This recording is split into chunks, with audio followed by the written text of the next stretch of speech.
Break के बाद एक बार फिर से सी न्यूज भारत पर आपका स्वागत है। अब रुख करते हैं मध्य प्रदेश के भोपाल की ओर। जहां खबर मध्य प्रदेश के भोपाल से है, जहां भोपाल में प्रशांत भूषण ने बताया कि चुनावी बॉन्ड घोटाले में अदालत की निगरानी में एसआईटी के गठन के लिए कॉमन कॉज और centre for public interest litigation यानी सीपीआईएल द्वारा सुप्रीम कोर्ट में एक याचिका दायर की गई है।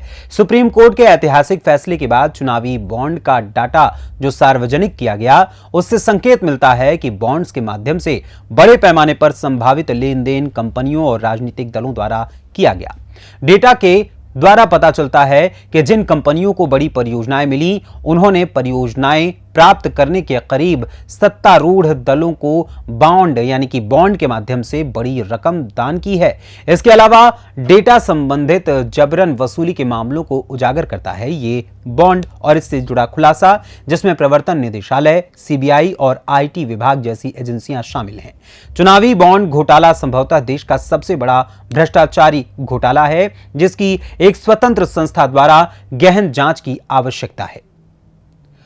आया था वो पूरी तरह से देश में हम नागरिकों के सूचना के अधिकार का हनन कर रहा था। यही सुप्रीम कोर्ट ने जजमेंट में भी बताया है और सुप्रीम कोर्ट ने इसे गैर संवैधानिक घोषित किया है।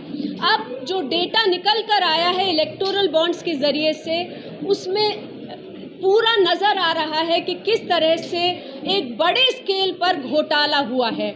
कंपनियों ने पैसे दिए इलेक्टोरल बॉन्ड से पॉलिटिकल पार्टीज़ को, जो रूलिंग पार्टीज़ हैं, और उनसे कॉन्ट्रैक्ट उन्हें मिले हैं बहुत क्लोज प्रॉक्सिमिटी में। और तमाम जो ईडी, सीबीआई, आईटी जैसी इन्वेस्टिगेटिंग एजेंसीज़ हैं, उनका रोल भी इसमें नज़र आ रहा है कि बहुत ज़्यादा इसमें एम्ब्रॉयड है वो, क्योंकि उनकी जब रेड्स चल रही थी उसी समय पर उन्होंने पैसे दिए हैं सेंटर में जो रूलिंग पार्टी है भारतीय जनता पार्टी को।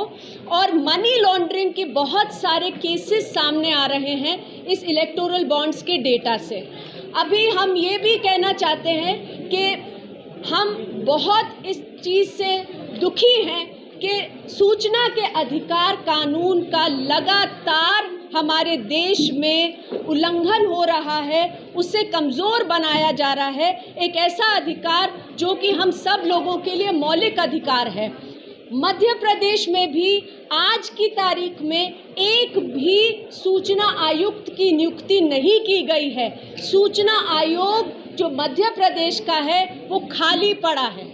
उसी तरह से जो सेंटर में सूचना आयोग है, सेंट्रल इंफॉर्मेशन कमीशन, वहाँ पर भी ये रिकॉर्ड है कि 2014 से एक भी नियुक्ति नहीं की जा रही है आयोग में, जब तक कि सुप्रीम कोर्ट आदेश नहीं दे रहे। तो आज हम लोगों ने एक याचिका दी है जो गवर्नर हैं उनको, कि यहाँ पर तुरंत जो इंफॉर्मेशन कमिश्नर हैं उनकी नियुक्ति की जाए और एसआईटी का गठन की मांग हुई है इलेक्टोरल बॉन्ड्स के केस में। और सुप्रीम कोर्ट में इंफॉर्मेशन कमीशंस के ऊपर भी एक केस चल रहा है, जिसमें सुप्रीम कोर्ट सूचना के अधिकार के लिए कह रहे हैं कि नियुक्तियां होनी चाहिए कमीशंस में।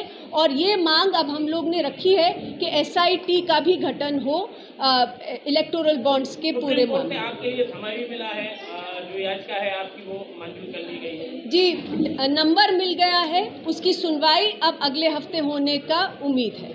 Thank you.